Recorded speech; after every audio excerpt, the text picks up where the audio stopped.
It all started on a rainy Tuesday morning, the kind of morning when the world feels heavier than usual. The cafe smelled of wet pavement and coffee beans, and Emma, a young waitress with tired eyes and a smile she wore like armor, wiped down the counter for the 5th time that hour.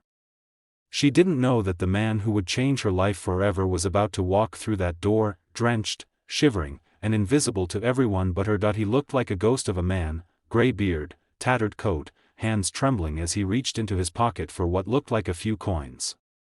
The other customers stared for a second, then turned away, pretending not to see him. Emma's heart squeezed as she watched him glance at the menu, eyes full of quiet defeat. She'd seen plenty of people like him come and go, but something about this man, the loneliness in his posture, the way he whispered "I'm sorry" to no one in particular, pulled at her. "Sir, can I get you something warm?" she asked softly. He hesitated, embarrassed.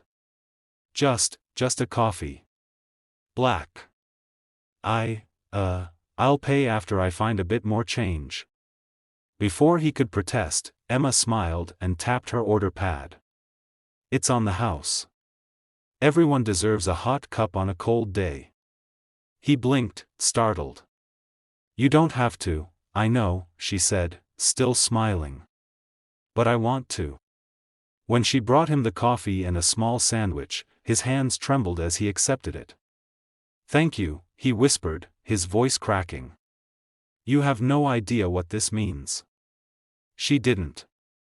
She really didn't, because that night, when Emma walked home in her thin jacket and counted the few crumpled bills she'd earned in tips, she still had to decide whether to buy groceries or pay the electricity bill.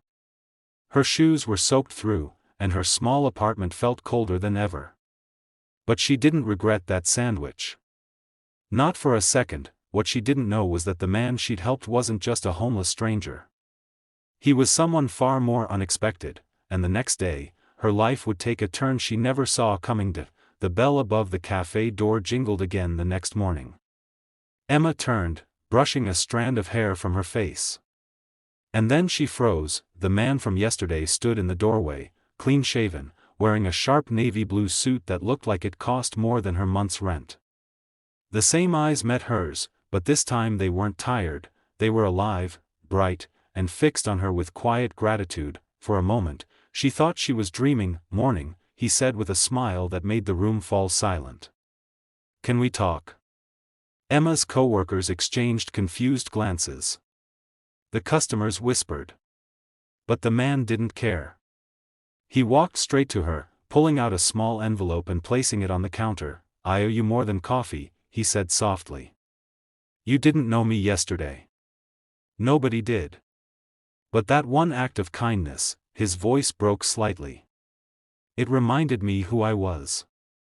She blinked, unable to speak. "My name is Daniel Cross," he continued.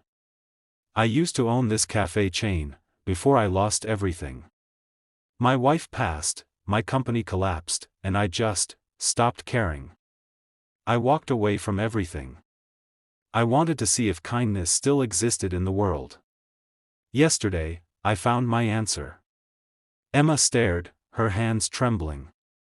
You own this place?" He nodded. "I did. And I will again. But today, I'm here for something else." He took a deep breath. "You see, when you gave me that coffee, you didn't just feed me, you reminded me that goodness still breathes in quiet corners. So, I'm giving this cafe back to the people who deserve it." He opened the envelope, revealing a letter and a set of documents. "Emma, I want you to be the new manager here. Starting today." Her knees nearly gave out. "Wait, what?"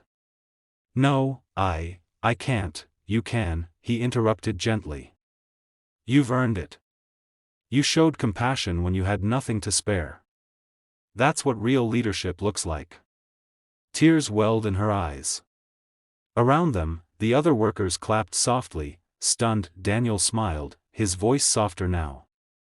"I've spent years surrounded by wealth, power, and pride. But the richest thing I've seen is a young woman who'd share her last dollar with a stranger." Emma covered her mouth, overwhelmed. "I was just doing what anyone should." "Then why was it only you?" he asked quietly. The room fell silent. From that day on, Emma ran the café with warmth and humility. The story spread through town like wildfire. Customers came not for the coffee, but for the feeling she poured into every cup. Daniel visited often, offering mentorship and friendship. They built something more than a business.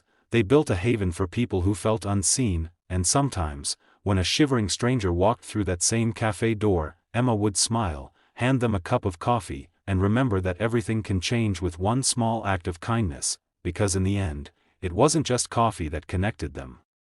It was faith, faith that the smallest gesture can awaken something broken, and that the ones who give when they have nothing often change the world without even realizing it. And every morning, when the sun rose over the café windows, the bell jingled, and the smell of coffee filled the air, Emma would look up and smile, because she knew that sometimes, the most ordinary moments are where miracles begin.